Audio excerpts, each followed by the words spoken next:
நாங்க படுற பாடு இதெல்லாம் கேட்டதுலயே அவன் எப்படி மட்டும் தெரிஞ்சிருச்சா அவனுக்கு?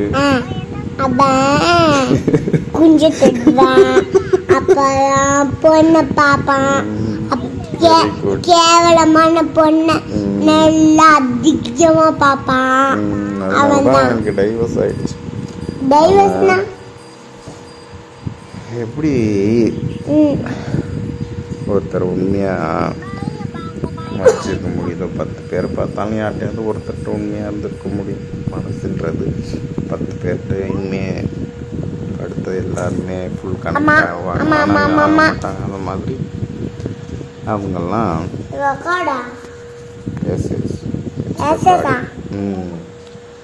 அவங்க அந்த டைலாக் வச்சு கேட்கும் போது எப்படி நீ சொல்லிட்ட அந்த கேரக்டர் இப்படி தான் இருக்கும்னு, அதுதான் கேரக்டர். சரி சரி சொல்லு. பாத்தியா விட்டு பாத்தியா பாத்தியா என்ன சொல்லிக்க, ஓடி விளையாடு பாப்பா கூட அந்த பாப்பா விட்டு போதா பாப்பான்னு சொல்லிக்கா இல்லையா? சூப்பருங்க, வெரி குட். ஞாபகம் வச்சுருக்கீங்களா? அது மாதிரி நிறைய டைலாக் ரீசெண்டாக இன்னொரு படம் அன்னைக்கு பார்த்தோமே, அந்த படம் ஞாபகம் இருக்கா? நீ தான் பார்த்திய? ஆந்திராக்காரங்கெல்லாம் அந்த லாங்குவேஜ் டப்பிங் பண்ண படம் சிறுத்தை. அதில் 2 பேர் ஒரே மாதிரி இருப்பாங்க. அந்த குழந்தை கூட அழுவோம், அம்மா எங்க சாமி கிட்ட போயிடுச்சு. அதுல ஒரு சொல்லுவானே ஞாபகம் இருக்கா? அதுல என்னன்னு சொல்லுவான்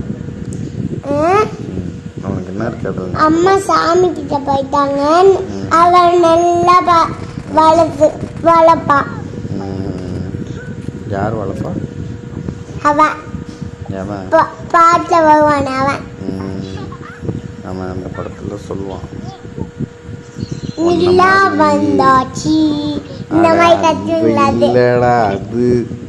அது அதுல இருக்கவன் வேற, இதுல இருக்கவன் வேற.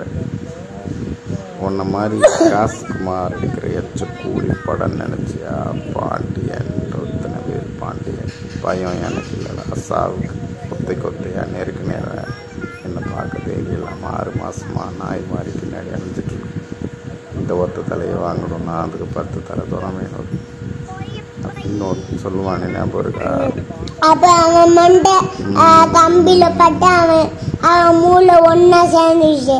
அப்ப தண்ணி பட்டோடனே அப்ப தனியா சேர்ந்துச்சு. அப்ப சண்டை போட ஆரம்பிச்சாங்க. எப்படி அந்த டைலாக் சொல்லணும் விஷுவலா கொண்டு வரிய? எப்படி எல்லாமே நான் பார்த்ததெல்லாம் மண்டைக்குள்ளேயே அப்படி இருக்கா? அதான் டைலாக் குடுத்துக்கிட்டேன். அப்படி அப்படிப்பட்ட உனக்கு இவ்வளோ டேலண்ட் என்ன? என்னாச்சு? இன்னொன்று ஒரு படத்தில் தம்பின்னு ஒரு படத்தில் சீமான்னு ஒருத்தன் கத்துவான் தெரியுமா? சீமானா பொம்பலடா அவன் தான் டேரக்டர். ஆக்சுவலாக பார்த்தா ஹீரோவுக்கு இவங்க பால் ஊற்றுறாங்க, டீ ஊற்றுறாங்க, ஊற்றுறாங்க. ஏன்னா இவங்களுக்கு அறிவு இல்லை. ஒரு கதைன்னா அதோட உன்னோட மைண்டில் ஒரு விஷயம் இருக்குது, ஒரு கனவு இருக்குது, ஒரு ஸ்க்ரீன் பிளே, ஒரு கனவு ஸ்க்ரீனுக்கு கொண்டு வரான்னா டேரக்டர் தான் அதோட எல்லாத்தையும் அதை காசு செலவு பண்ணுற ப்ரொடியூசர் அவன் போட்டு எடுத்துக்கிறான். ஆனால் ஸ்க்ரீனில் கண்ணுக்கு முன்னாடி தெரிகிறத நம்புகிறாங்க. கண்ணை நம்பாதன்னா இவங்க கண்ணில் என்ன பார்க்குறாங்களோ அதுதான் நம்புகிறாங்க. ஆக்சுவலாக பின்னாடி இருக்க மூளை அப்படிதானே?